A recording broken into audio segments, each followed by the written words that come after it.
Coming up, we have stories about family vacation drama, inappropriate birthday gifts, and no, I wasn't the one to give them.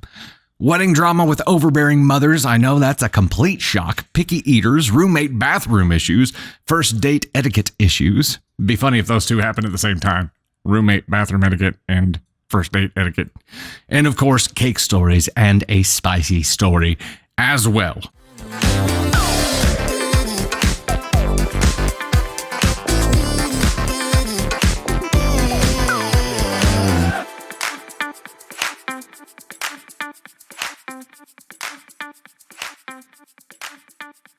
Am I the astronaut for acknowledging that my boyfriend's family doesn't like me and declining an invite to a trip with them? I really don't see the problem here, but my boyfriend is perturbed, so I'm going to see if I'm losing it. My boyfriend Dan and I have been together for about a year. We live in a big city while Dan is from the country, so he doesn't see his family that often. However, I have met them several times and they don't like me. That's fine. I'm not overly keen on them either. We just have nothing in common. I can see them cringing when I talk, and they make snide comments about me wanting to stay in a hotel if I visit with Dan, etc. I want to be clear, I don't have any problem with this. We are all civil and can have a pleasant time over a weekend or whatever, and it really is fine that I'm not their ideal in-law. They're not mine either, but the facts are the facts. So the other night, Dan and I were having dinner with a friend of mine, and Dan mentioned his sister wanted my number so that she could invite me to a girls' weekend with her, Dan's mother, and Dan's sister-in-law. I said he could give her my number, but I'm not going to go on the trip. But I would like to be polite and tell her myself and thank her for the invitation. My friend asked why I wouldn't go, and I said because Dan's family doesn't like me, and I'm not going to ruin their weekend and mine by going on the trip. Dan balked at this and asked why I would say something like that. I said because it's true. Dan didn't deny this, just said that was a crass thing to say, and they invited me, so I should go. I said absolutely not. Dan dropped the idea of me going, still thinks I should, but knows he won't win that battle, but is still saying that I shouldn't have been so blunt in saying that they don't like me, that it was an inappropriate thing to say, and paints them in a bad light. I don't think it does at all. It's not a crime to not like people, and you don't choose your in-laws. What are the odds you actually like them? We're all civil, and that's what counts. Dan is still upset about it, and I don't really see why he's offended. Edit, I got told to add this for context about their dislike of me. How I know they don't like me. They make disparaging remarks about the way that I dress, the car that I drive, and my cosmetic surgery to my face. They ask me inappropriate personal questions. They complain about me to Dan. He told me this. They don't like me. I'm not imagining it. They don't. Okay, let's talk about this for a moment. I think it would be interesting for OP's hubby here to have a conversation with his family because it doesn't sound like he's talked to them at all about what problem they have with her. They have enough of a problem to speak openly about it in front of her and ask her inappropriate questions, probably in an attempt to make her feel uncomfortable. So it's no secret for them. I think it's no secret to them. The only person surprised by this is probably the hubs. And he just wants to pretend like it's not a problem so that it goes away. Or they may have invited her on this trip to try to bond, to try to solve whatever that issue is. But if they're just that different of people, how likely is that to happen? Now, that's not to say that you can't be friends with people who are different, because a lot of people who are wildly different can be friends, can be, family members that really like each other. It doesn't have to mean you live the same kind of life, but it seems like pretty early on, they accepted the fact that they weren't going to like her because she was different. Talking about the way she dresses, her cosmetic surgery, what she drives, just who she is as a person, her lifestyle. They don't like her lifestyle, probably because they don't see it as blending with their family and their lifestyle. It's not a reason to not like somebody. But OP is like, okay, no big deal. No big deal. I think it would be interesting to know what the motivations are behind that invitation. Is it because they really want to build upon something, or are they just inviting her to invite her because they'll feel bad if they exclude just her? Or is it because they want to make her life hell for the duration of the trip? I don't know. The question here, am I the astronaut for acknowledging that my boyfriend's family doesn't like me and declining an invite to a trip with them? No, hell no. There's nothing that says that because somebody invites you to do something, you have to do it. She was going to politely decline. What's the problem here? Maybe, it's boyfriend. Okay, maybe boyfriend Dan here guilted them into including her with an invitation, and that's why he's upset about this. Maybe that's why he has an opinion about it at all. That's the only thing I could think of here.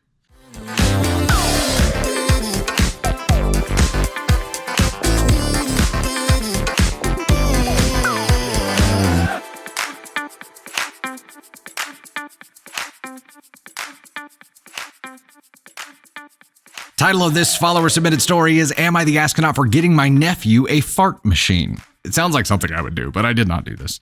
I, 35 female, see, clearly not me. I, 35 female, am a single childless adult. However, I'm a very proud auntie to my 2 nephews, 8 and 6, and 1 niece, 8. My 8-year-old nephew is my brother's 32 male only child, and he and the mom, 31 female, split up not long after my nephew was born. For the sake of my nephew, I've done my best to maintain a relationship with his ex for the sake of being in my nephew's life, although it hasn't always been easy, given the situation with my brother. She's also very passive-aggressive towards all of us, and there's a long history of me going out of my way to accommodate her for things like family holidays with little to no appreciation. I now live in another state, but I do my best to send gifts for Christmas and birthdays when I can afford to do so. This Christmas, I sent him a puzzle-type toy for ages 8 and up. His 8th birthday was a few weeks after Christmas, but since it isn't a matter of him choking on the toy, but rather a recommendation based on ability, and he is very smart, I didn't even think twice about it. However, she sent me a video of him opening the gift, and at the end told him he can't play with it since he isn't 8 years old, and had him ask me why I would send him a gift that he can't play with yet. Oh, we got ourselves another bitch biscuit, folks. Am I not supposed to say that word? Am I offending biscuits everywhere? I was crushed. Well, the mom did later say, you can probably play with it anyways. The whole thing felt very passive-aggressive to me, as she typically is that way. Yeah. As his birthday approached, she messaged me to let me know what day his party was and to feel free to send the gifts unwrapped and she would wrap them for me. That sounds sus. Great. Makes it much easier for me to send directly from Amazon and save a few bucks on wrapping. Fast forward to today. The gifts arrive and she messages me asking if I made a mistake and sent her the gifts for my niece by mistake. Their birthdays are a few days apart. I said no, I hadn't sent her gift yet since her party is a week later. She responded with the kind of cringe straight face smile emoji. This one? That emoji. To which I replied, is there something wrong with it? All she said was, a fart machine. Well, call me crazy, but I think a fart machine is a great gift for an 8-year-old. I actually searched gifts for 8-year-old boy and sent both the fart machine and a megaphone. Are they loud? Yeah, but that's the fun in being an auntie. Growing up, my aunts and uncles always got me and my brother noisy gifts, and my parents responded by doing the same for their kids once they were parents themselves. I simply responded, yeah, it looked fun. What 8-year-old wouldn't love that? And by the way, I did ask for a list before Christmas and was told he didn't have one. Now I feel like she intentionally asked me to send the gifts unwrapped with the intent to screen the gifts, and he may not even get them. She isn't responding to my messages. So, am I the astronaut? No, you are absolutely not. You are dealing with someone who is not just a helicopter parent, but just feeds on control over the situations completely here. The whole charade about, oh, you can't play with it yet because you're not 8 years old. And it says 8 and up. That was a bitch biscuit play. And it was a power move. And it was bullshit. The fact that she used this child against you like this. The fact that she, in this video, made the child ask why you would send something that he can't play with yet is terrible. And that's a good preview to the kind of shit that she pulls on her ex. So what in the world? It's a terrible situation. And I wouldn't trust her at all. I would not trust her at all. Why talk to her? Why coordinate with her? I'm going back and looking here, and I'm like, she's the ex.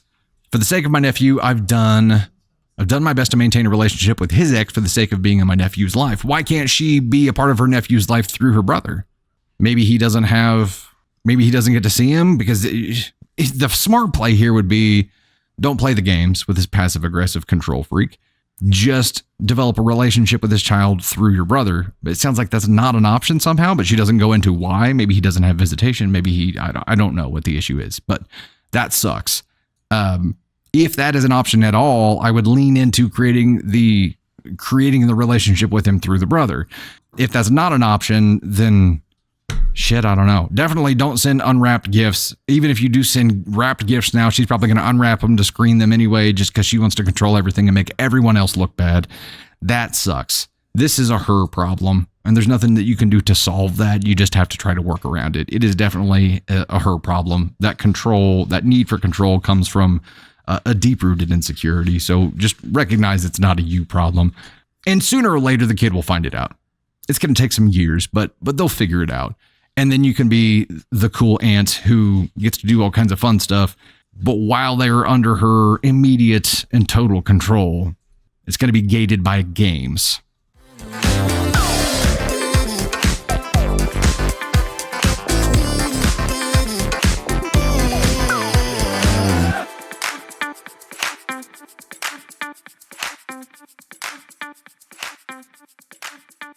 This is from the AITA H subreddit and is titled, Am I the Astronaut for Throwing Cake in Someone's Face? You better have a damn good reason. So to start this out, I feel really shitty, and I just need to know if I need to apologize directly to this person. Well, you already said you feel shitty. I think it's probably a good precursor here, isn't it?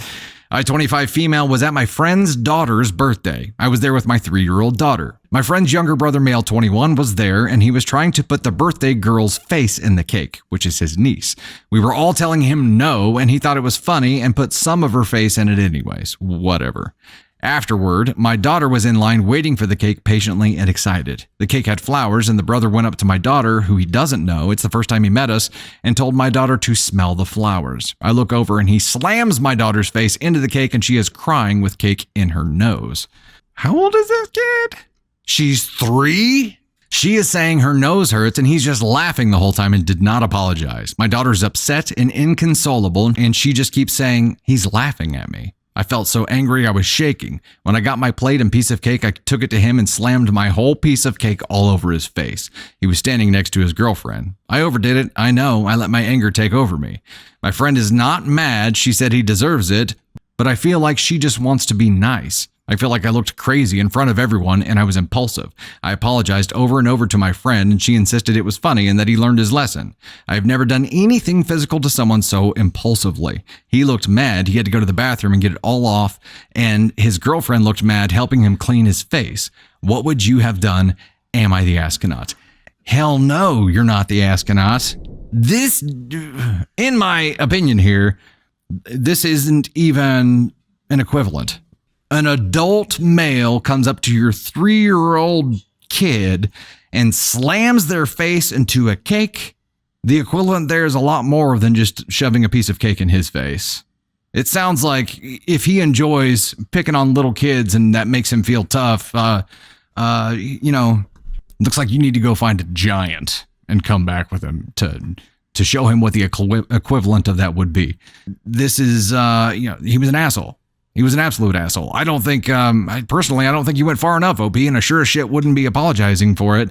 I would be talking to the friend here and being like, why is your boyfriend such an asshole? Also, hopefully you guys don't end up having kids because you just saw that he's okay tormenting little kids and it makes him feel good. So what the hell? Red flags for that. Red flags for that dude. Not okay. You would never do this to a kid, would you, Tony Spark? Listen, this guy is a brozo. He is a brozo. Here, we can go for it. Hit the brozo button, Tony. Yeah. Brozo. Like, what a piece of shit human being to do. Number one, like Candy Thunder said, why are we shoving people's faces in cakes? It's 2023. I think we need to move on from that. It is what it is. 2024. Sorry. 23, 24. Close enough. But what possesses a 21-year-old adult to just be like, oh, hey, little 3-year-old, look at that flower. Oh, bam, cake in the face. Like, what a moron. Like, why would you do? Imagine if you're at a party and somebody did this to Navy Thunder. First off, you'd have to hold Candy Thunder back. But second, like, what would you do? You watch a grown adult do that to a child.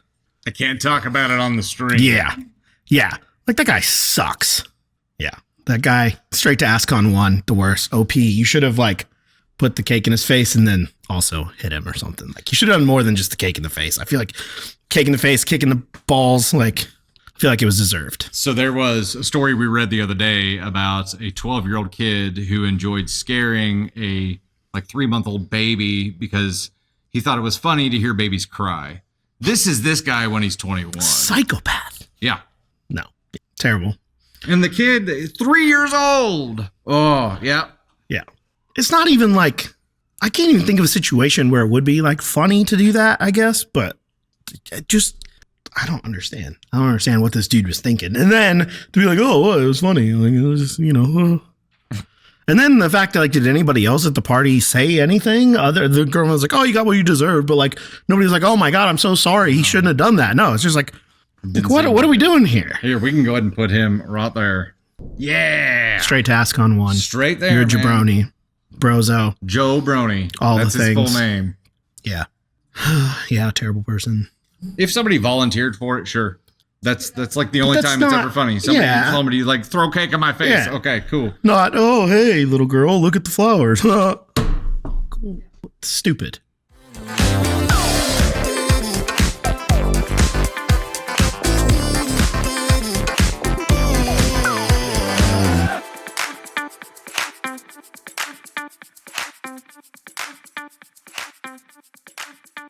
Will I be the astronaut if I visited my parents after my wife gives birth? My wife, Sarah, and I, both early to mid-30s, are expecting twins in early March. First and only kids for both of us. We had to go through IVF due to fertility struggles. Sarah is scheduled for a C-section due to this being a difficult pregnancy and other complications that make her high risk. Luckily, her parents are only a few hours drive away and willing to come down whenever needed. My parents live in another country, and I see them usually once a year to every year and a half. They are aware when Sarah is scheduled to have their C-section. Things have been going on that they don't know how to handle, and they want me there to help out. My parents don't have a lot of money, but they went ahead and booked me a non-refundable plane ticket to come help them and visit for 6 weeks. The flight date is 5 days after Sarah's scheduled C-section. The fact that this is even being considered is a huge red flag. What? And the fact that your family went ahead and did this and booked this non-refundable ticket to leave your wife 5 days after having a C-section?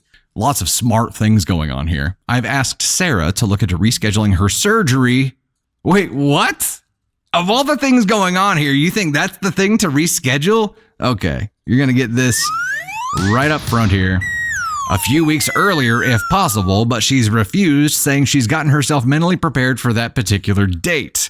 And unless there's some sort of emergency with the twins, her OB is not going to approve pushing it up a few weeks. I told her that it would give me more time to help her directly after birth before I leave for my parents. Sarah thinks I'm crazy for even considering going for that long or at all while we have 2 newborns at home and she's recovering from surgery and we're getting adjusted to being new parents. If I had the money to spare, I'd hire someone to stay with Sarah while I'm gone. I gently reminded Sarah that I rarely see my family, and if they're asking and paying for me to fly there, it must be something serious that requires my presence. Wait! He doesn't even know what the problem is? They're just like, hey, we seriously need your help with something.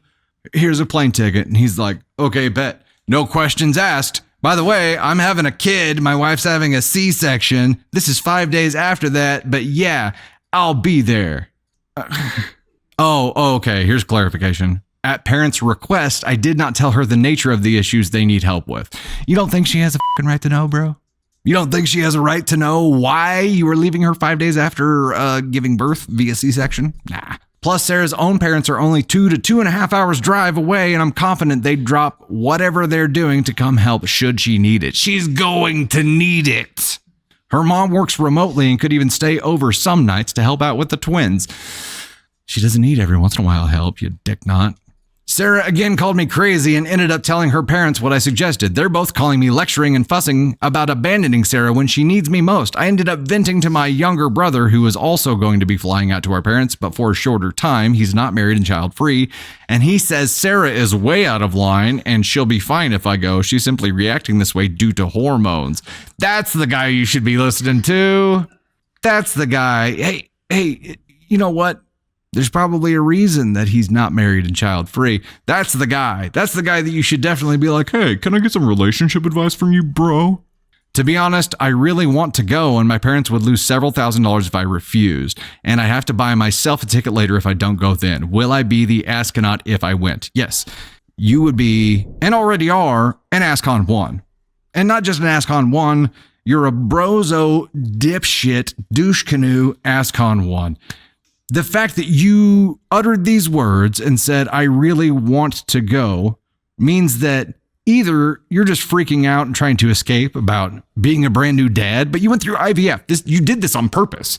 You went through IVF. This is not an accidental pregnancy. You did this on purpose. You had plenty of time to prepare for it. You chose to go this route. Now you're talking about leaving 5 days after your wife gives birth to twins with C-section. And you really want to go? That makes you a terrible person. Your wife has a right to know what is so important that it means you drop everything and take off. And it better be like the end of the freaking world if you're abandoning her and your brand new babies to go fly halfway around the world and you won't even tell her why. There are so many red flags here. You're going to find yourself divorced and you're not going to have a relationship with your kids. That's where this is heading. It better be that freaking important. Ladies and gentlemen, here to chime in, the magnificent Candy Thunder. Sorry, I just got pissed and I just started talking. My eyes while I'm like reading the story are like, it just keeps getting worse and worse and worse. But my favorite part is that he asked her to reschedule her surgery like it's a cosmetic procedure. Like she's just getting a boob job. She can do it whenever. You can't take babies out early. Like you can't, especially twins, because they're most likely already coming early. And this guy is just, oh my gosh, he makes me so mad. You're like even more mad than the guy that wanted his pregnant or ready to pop wife to clean up his mess every day. There's also someone had said he would be coming home a single dad. He's not coming home a dad because this is not a dad. Nope. This is not a parent. This is a choice not to be a dad, which is so confusing because it's IVF. Like that's a process that you start. And, you know, if it's anything like most people, it's a several year long process of getting to the point where you actually have a child. So what now? I don't know. I just don't understand how you could ever make this choice and why the parents would request it. I don't know. I don't understand at all like what's going through this guy's head. And then to like be like, well, my friend that's not married and has no kids chimed in and said it must be her hormones because, you know, if a pregnant woman gets upset, that's the only logical excuse is that her hormones are raging and she's not in her right mind. F*** you, dude. Her hormones aren't raging. You're an asshole. That's the problem. Oh, he's cheating. He could be cheating. I don't know. This guy just seems like an idiot. Like he has no idea how hard taking care of babies are. If you thought IVF was hard, wait till the baby actually gets there. Right. Because it's a million times harder once the baby is there. And I've never had twins. I can't imagine having two newborns at the same time. And he's like, no, it's fine. Our parents are 2.5 hours away because if anything happens, 2.5 hours is the perfect emergency amount of time for them to get there and help with whatever the problem is. And they can stay over sometimes. The mom could stay over sometimes to help out. Because it's so easy to have one newborn and then have two while you're trying to hold them both. What a brozo asshole. Yeah, and discussion going on in chat, like why is it going to be 6 weeks? Why is he going to be gone that long? What takes that amount of time? And he still won't even tell anybody what the issue is. If it's not, if you can't even say what is more important than the birth of your children and caring for your wife, it's not important. It's not more important. Right. I don't think anything is more important than what's about to happen to you. But you've already let your wife know that something else is more important than staying there to be with your new family that you've created. And I don't think that you can ever take that back because you've already considered it. You've already thought about it. You already have the plane ticket and you're planning on going. And I don't think you can, like, you put a ding in your relationship and I don't think you can get that out. I don't think you can do anything about what the damage that you've already done to your wife. He's like, or his parents and witness protection. I have no choice. I have to go. Yeah. They called. I must respond. Something's up. But was it his younger brother that he said was coming? Yeah, there's already someone going. Yeah. Why does he need to be there too? Exactly. And that's the guy you're taking advice from. Or give it a couple months and then go to your parents and make sure her mom can be there. You don't understand how hard that first month is. And like I said, we had one baby. I can't imagine having two and how little sleep she's going to get. And he's like, it's fine. She'll be fine. They're just cutting open her entire stomach. It's fine. No big deal. By the way, can you do it early? I've got places to be and things to do. Sounds like bro needs a C-section to remove his head from his ass. Yes. It'll take more than 6 weeks to recover from that.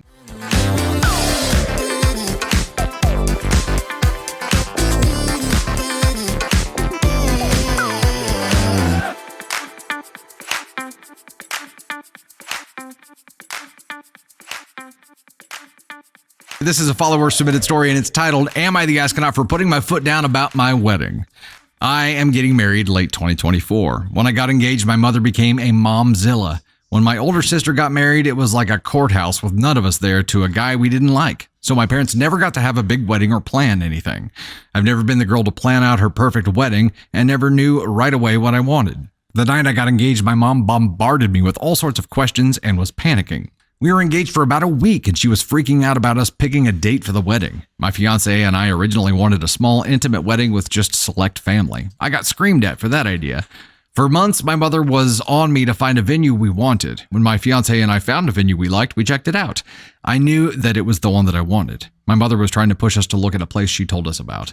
It was a basic wedding venue, nothing special. I told her I found what I wanted, but she of course complained to my dad about it. Yes, my parents are paying for the wedding. However, they have insisted on it because it's tradition. She didn't like the fact that we looked at one venue and was still trying to push for a different one. She was pestering me about the wedding and every detail about it. I mean, it was almost daily she was telling me what I needed to do for it. One of the wedding colors is black, which surprisingly she was okay with. I thought of wearing a black wedding dress and told my mother about this. I told her that I would wear a black dress and so would my bridesmaids. My mother then said, "I'm going to wear a black dress." I told her if I'm wearing a black dress and so is my bridal party, then why would she? She said fine, but then told me that she wanted to renew her vows at my wedding reception. Oh, she just stepped it up to a whole new level. It's not just I want to control everything. It's not I want to pay for everything. It is not I get, to overrule the bride and remove her veto power. I want to actually hijack the reception and make it about me. Like not even just covertly like most mother-in-laws do. And, decide to throw a fit or create some drama. No, she wants to renew her vows at the reception. Cool. Not even in this fashion asking. It's like, hey, we thought this would be really sweet. Is this something you would be open to? No, it's I want to do this. My mother also had issues with the wedding colors. She really wanted to add another color to the wedding colors. I kept telling her no. When we went wedding dress shopping, she tried that color on. She then said it could go with the colors that she wanted, and that's when I told her no. My mother has issues with basically everything. I had a dress I already owned but never got to wear due to 2020. It was my wedding colors, and I was thinking of having a skirt made to go over it. She yelled at me because that's a prom dress, not a wedding dress. And said that we are going wedding dress shopping and you will not deny me that right. When we went wedding dress shopping, she started looking at a flower girl dress, and when I told her I already had them picked out. When I showed her, she made a face of disgust and went, "Well, what about this?" And I told her no. She said what she didn't like about the dress, and I told her, "Well, I like it, and a good thing it's not your wedding," as I walked away.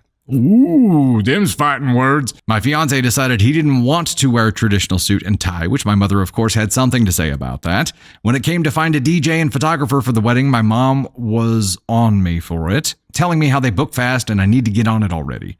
I told her I've been looking around and she told me I need to get serious about it and find someone. It was every day that I was getting calls about finding one. We found a photographer, but the DJ was still up in the air. I told my mother, worst case, we'll use the speaker if needed. That it wasn't the end of the world. Oh my gosh, how my mother threw a huge fit. She told me that it would be trashy and that she's not paying for a trashy wedding. I told her that I never wanted this kind of wedding and I didn't ask for her help, which I was told, yes, you did. You can't pay for this on your own. It was then that I ended the call with my mother and I didn't talk to her for a day. My fiance and I were so close to just calling off the wedding. I sent my mother a message stating it's a worst case scenario and it doesn't make it trashy. I told her that they have insisted on paying for the wedding. If they don't want to, then fine. However, if they do, then it's not to be held over my head. My mother has not talked to me much since I said all that. She claims that I don't love her, that I hate her, and she doesn't know what she did to deserve all this hate. She's still giving me grief about the wedding and some issues about doing certain things, such as my bachelorette party invitations, etc. I know there are things that my fiance and I want for the wedding that she will probably not agree with. I just want to know if I would be the astronaut for putting my foot down finally about what we want, or just to go with and let my mom be happy. I have my fiance, his family, and our friends telling us to put our foot down. A piece of me feels like this might cause more drama and that I can just suffer through my wedding day to please everyone. I also know that depending on what my mom has to say to family members that it could cause drama because my family is very critical about everything. They always talk a lot of crap. I don't talk to my mom's side of the family anyway. I only talk to about 3 people from her side, but one is a critical person. Should I just put my foot down and do what makes me happy? Yes, you should just put your foot down. What was the initial question here? Am I the astronaut for putting my foot down about my wedding? No, you wouldn't be the astronaut. You need to do it, and here's why. People who are getting married do not realize when a situation like this comes up, they don't realize that this is not just the wedding. This is a control play that will determine the rest of your life, how it's going to play out. If you let her have this, you've heard the expression, give an inch and they take a mile.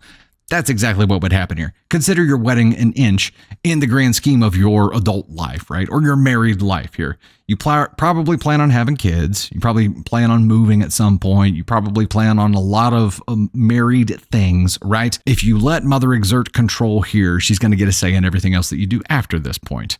She wasn't just trying to control your wedding. She was trying to hijack it. She was trying to make this her wedding, number one. So there's a massive power play going on here. If she wants to have her own wedding, she can throw her own to renew her wedding vows wherever the hell she wants, and she can make that a separate deal. If you do not put your foot down now, you are opening up the possibility, a stronger possibility, of her making a play for control over everything else that you do in your adult life. Heaven forbid you have kids. That's when shit's really going to hit the fan if you give in here. This is the time to create boundaries. Yes, she's paying for it.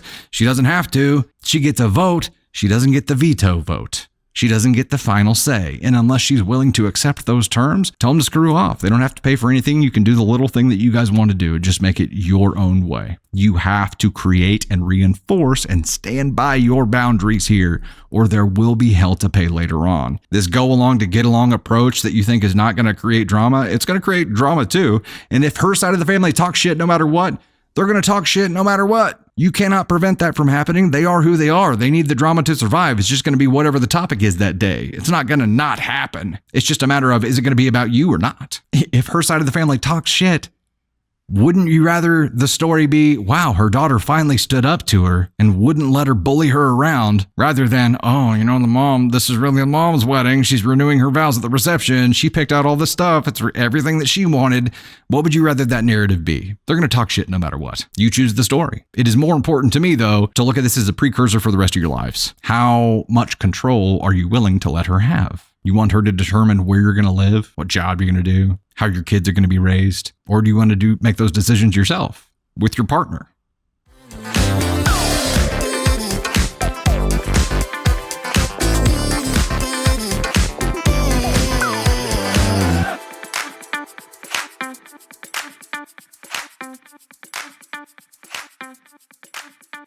Am I the astronaut for not wanting to cook for my partner anymore?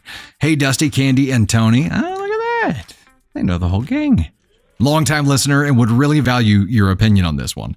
I love to cook and to try new recipes. Last night I showed my partner 3 different recipes and I would like to try, and said he could choose between them for dinner. All the recipes had pictures and or videos so you could clearly see what was in them. I read out the ingredients list. He said they all sound good. In the end, we chose one that better suited the meat we had available to use. He said that one would hide too much of the flavor of the meat, and the other we could do anytime because it was pretty simple. So the third option it was. I got all the ingredients from the shop, made the sauces from scratch, and plated the dish as it was pictured on both of our plates. Now there was one vegetable in it that he had complained about before, saying that it is always tough to eat, but I made sure to slow roast it till tender and season as well. This vegetable is at the top of the ingredients list and very clearly visible in the picture. He also was in the kitchen watching me prepare all of this. Once we sat down to eat, he pushed his food around and picked out the meat and cheese. I asked him if he didn't like it, and he said it was good. He kept moving his food around, then I asked him again if he liked it or not because I could whip up something else. He said it's fine, but once he had a mouthful of that one vegetable, he got up and spat it out. I was furious. I felt so disrespected and hurtful. He just said, "You know I don't like that vegetable." But he chose this recipe. I was so annoyed I went straight to bed. When he came into bed, he said I overreacted and he ate the whole thing. But when I got up this morning, his plate was mostly still full of the meal and sitting on the bench. I might be being dramatic, but I really don't want to cook for him anymore. We've been together for many years and he has never been this rude about my cooking. Will I be the astronaut if I don't cook for him anymore?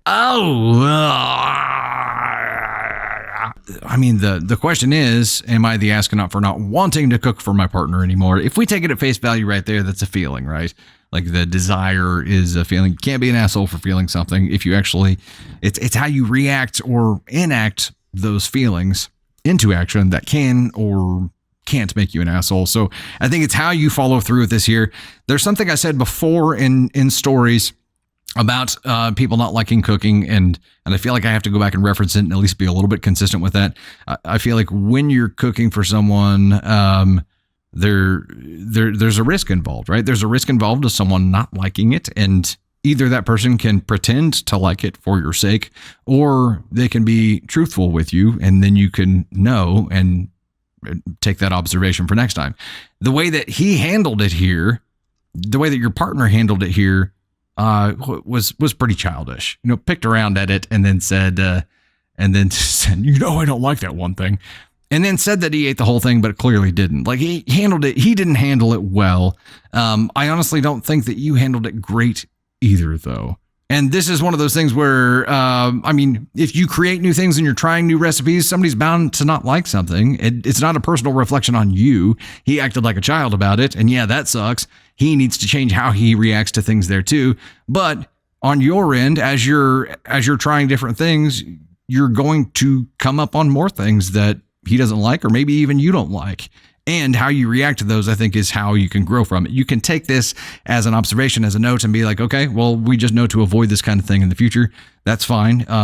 Also, yeah, my partner's going to act like a child when there's something that he doesn't like. Maybe he was trying to spare your feelings and then made to feel like he was being forced to eat the vegetable or whatever, but it turned into a childish thing pretty quickly. I don't think you have to take it so personally. I don't think it's a personal reflection on you. And I think that him trying to hide the fact that he was going to not eat that thing was probably him tiptoeing around your feelings, which at this point there was no way of him not offending you in some way, shape, or form there. So it's a risk whenever you try new things. It is a risk whenever you cook for people. It's not everybody's going to like it. It doesn't mean they don't like you. It doesn't mean that he was disrespecting you. He just didn't handle it well. Didn't handle it. I don't know. Handled it childishly. Yeah, I mean, he brozoed it up here by acting the way that he did and then saying that he finished it when he didn't. He acted like a child. I get that. And maybe it's him being childish that Opie found disrespectful here. But I don't think I think a lot of people go through this where they create something and then they take it as a personal reflection on themselves if people don't like it. Now, this is also out of character for Opie's partner here, who says, we've been together for many years and he's never been this rude about my cooking. Now, the rude things were, hold up. His initial reactions and him saying what he said, that was a childish reaction. When he came into bed, he said that she overreacted, or said that OP overreacted and he ate the whole thing. So that's obviously not a smart thing to say. And he brozoed it up even harder there by saying, oh, you just overreacted. Instead of owning it, being like, you know what? Yeah, I thought I could try that one thing and I didn't handle it well, whatever. He brozoed it up harder there. Tony Spark, it feels like you have something to chime in here about. Go ahead. Well, I feel like the other part that she's just really frustrated about is that they chose the recipes together. Like she showed it to him and let him pick and said, which one do you want to try? Which one do you like out of this? And he picked. And yes, it had a vegetable in there that he may not be fond of, but she was trying to include him in that. And he just, now granted, he may have just been like, I don't care, make whatever. But right. That also then falls on him to be like, I don't want to have this. But I feel like that's part of her frustration is that she tried to include him in it. And he said, yeah, they'll do this one. And then it still didn't. Right. Yeah. He had the opportunity to wave that off several times and didn't. And maybe he was trying to be adventurous and give that vegetable a shot or something and just did not handle it well at all. I get that. I still don't think it's a personal reflection on OP. I don't think it's him saying like, because I don't like this vegetable, I don't like how you did this. Or now he did say, I don't like that vegetable. So he did project a little bit onto OP there and like basically blame it on her, even though he was there for all of it. And for that, yeah, I think it does sway a lot more in his direction for fault. Not that this is anybody's fault, but he had the opportunity to wave it off. He tried to focus blame on OP, then said that OP overreacted. He brozoed it up at every corner here. I still don't think OP should take this personally. Your partner just acted like an idiot and didn't handle it well. So maybe Now, maybe instead of this refusing to cook for him anymore thing, maybe take a break. Maybe just not a permanent thing. It could be a temporary thing. But also, I think if he's got these strong of opinions and also had those strong opinions, even though he was involved with the process, let him take it over for a while. And be like, look, I need a break after this scenario here, and I need you to take the reins and you run with it for a while, and then react honestly whenever he cooks things that you don't like too, and just make sure that you've got an open line there.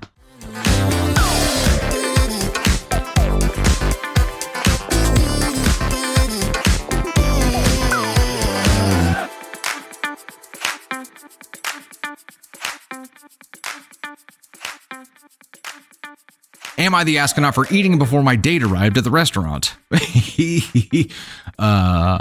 Typically frowned upon. So for context, I'm not a foodie. I eat to get full and not as an experience. I'll often eat at home before dinner outings just because I don't want to wait and rather enjoy the experience of the outing, which for me doesn't involve the eating portion. I met this girl online and we agreed to meet at a restaurant for dinner to get to know each other a little bit better. Fast forward to the day of our date, we agreed to meet at 9 p.m. Now my day was super busy with work and I didn't get to eat lunch, and it was almost 8 p.m. and I was starving, so I got ready and headed to the date still having no food. I like getting to a date early so I can check out the environment, pick the best seats, and just prepare in general, so I arrived about 45 minutes early this time. That's way early. Still starving, I decided I should eat to get that out of the way, or I'd be hungry and cranky having to wait another hour or so before I can eat. I finished my meal and ordered a cocktail. By this point, my date is almost arriving. She gets to the restaurant and we instantly click. She's smiling and we're having a great conversation. She's touching my hand. It's overall going extremely well. Eventually, she asked if I would like to order some food, to which I responded, "No, thank you, I'm not hungry." She insisted, saying that she didn't want to eat alone, but I told her not to worry and eat, and that I was just enjoying my cocktail. So we call the waiter over and she starts asking him for recommendations, to which he responds with no ill intentions that it seemed I really enjoyed the tacos, so maybe she should try them. At this point, she was confused and asked what that meant, so I told her I had eaten some tacos before she arrived. She immediately becomes furious, saying that I'm rude and who eats before a date has even arrived. I explained to her that my goal was to get to know her and the eating portion wasn't important. Regardless, the whole mood changed. She ordered some food, ate, and made an excuse to have to leave. I haven't heard from her since, and that was last night. Am I the astronaut? Yeah. It is rude. Here, okay, I understand what you think you're accomplishing here, OP, but because it doesn't, you don't place value on the food portion of it, but you have to understand that people are, when you take your dog out into the yard to do the poop, and they give you this look, like it's almost a look of shame, but they give you this look because they're making eye contact with you because they feel they're most vulnerable right then, right? They're like, "Hey person, do you have my back? Because I can't do nothing about shit right now." When people are eating, they feel that way too. They feel vulnerable. They feel awkward. If you guys aren't both in that awkward state, then it's more uncomfortable for one person. So you made it more uncomfortable for your date. There's a reason that at events, like, we don't take photos of people while they're eating. It's because that's when people feel super vulnerable. Nobody wants a camera in their face while they're eating. Nobody wants to be the only one eating on a date. That's weird. It would make her feel much more uncomfortable. And to find out that you ate at the restaurant right before she got there makes it even more awkward because you couldn't wait 5 minutes or 10 minutes or whatever for her. That makes it more awkward for her, and you didn't care about that. That's the perception here. I'm not saying that's the way it was. It wasn't your intention. It was your intention to get it out of the way so that you could focus on having a good time there. But in doing so, you made your date meal feel more awkward as well. Freaking keep a power bar or something in your car that you can munch on the way to wherever you're going. That way you get your hangry side out of the way, and then you can do something that's not disrespectful. She didn't take it well. Now you know that's not an okay thing to do, and you can move on and have learned and grown from that. There are a couple of other things in this story that this is a unique individual, right? Potentially neurodivergent. They have their own isms, like wanting to show up 45 minutes early to be able to scope out the place, get the best seats, and just feel comfortable there first. Could be a neurodivergent thing. And wanting to eat before people get there could be a neurodivergent thing too. This could be individual things. But knowing that in a dating environment, it makes the other party feel more uncomfortable is something you have to take note of, because it's going to happen again. This is going to come up again, right? So just take note of it. An appetizer probably would have been more acceptable. If your date shows up and you got a half-eaten appetizer there or something, that probably would have been more acceptable than eating an entire meal and just sitting there with a cocktail afterwards and being like, no, I'm just going to watch you eat and talk because I want to watch you eat. Watching people eat is one of my fun things to do. Also, how a person eats says a lot about who they are. So I want to watch you eat and determine if you're good spouse material or not. That's probably what the date felt like, you know? If we had gone on a date, Candy Thunder, and I had been like, nah, I'm not going to eat. I'm just going to watch you eat. What would you have done? She said, I would have ate. Okay. There's a good point. She said when I was 20, it would be different. When I was 20, I'm using the microphone. What is that Candy Thunder's voice coming from, like, in my headphones? When I was 16 to like 22, I would have been uncomfortable. But then I decided I'm hungry and I'm going to eat when I want. And I ate popcorn chicken when you brought it home in like 30 seconds. I didn't hesitate and I didn't share. Today? Yeah. So I would have ate. Also, I recommend always having a stash of WIBTA bars on hand. WIBTA bars, Power Bar, whatever. Have something on hand so that you don't have to put yourself in that kind of situation. Or like stop at a gas station or swing through a drive-through and get a little snack or something, like a little snacky poo. We don't know OP's age, and maybe we don't know OP's age or his date's age, and maybe that does have something to do with it. Maybe, you know, in your earlier 20s or before you got to that point where you just stopped giving a shit about what other people thought in that scenario, it did matter more. So, you know, maybe it's an age thing. Candy Thunder is my two conscience sides are Candy Thunder and Tony's Park. It just depends on what they're trying to get me to do.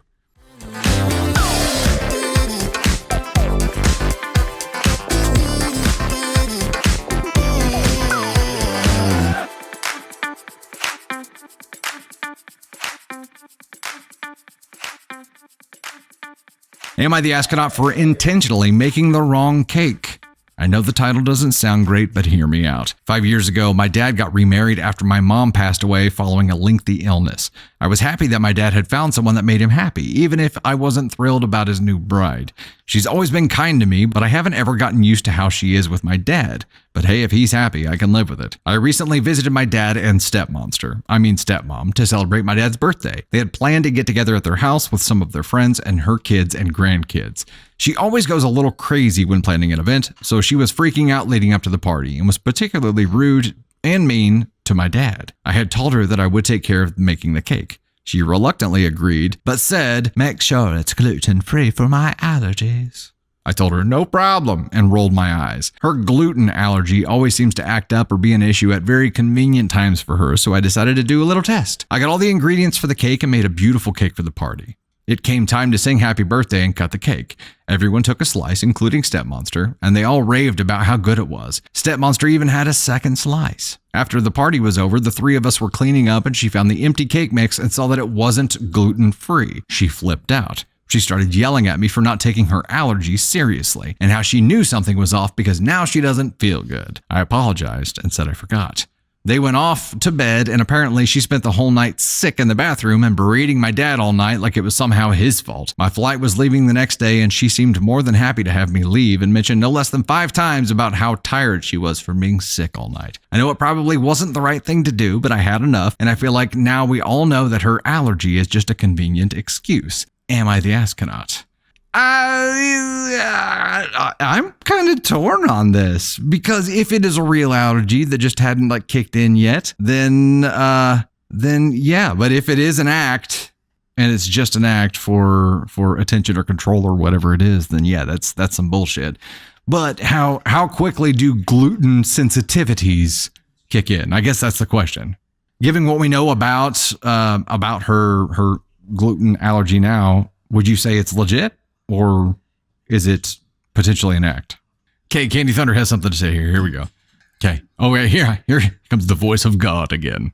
So yes. Shouldn't the dad have gotten to choose, like, shouldn't he have been able to choose his own cake? And why does her gluten allergy factor into the fact that it's dad's birthday? She should have had a gluten-free cake on the side for herself, and she should have bought it herself because it was the dad's birthday. So he should have bought the cake that the dad wanted made that cake, and no gluten allergy should have ever factored into the equation. If you want to have a cake at somebody's birthday and you have a gluten issue, buy your own cake because it's your issue. If they had gotten along and she wasn't a step monster, he probably would have made 2 cakes, gluten-free and gluten not free. Yeah. You know, sometimes God makes some really good points. But I think the other part of this is somebody that said that it could take time for it to kick in, but it's very convenient that it wasn't until she found out that there was no gluten in it, or that it had gluten in it, that she's like, oh no, I feel sick. How could you do that? It's very convenient. Yeah.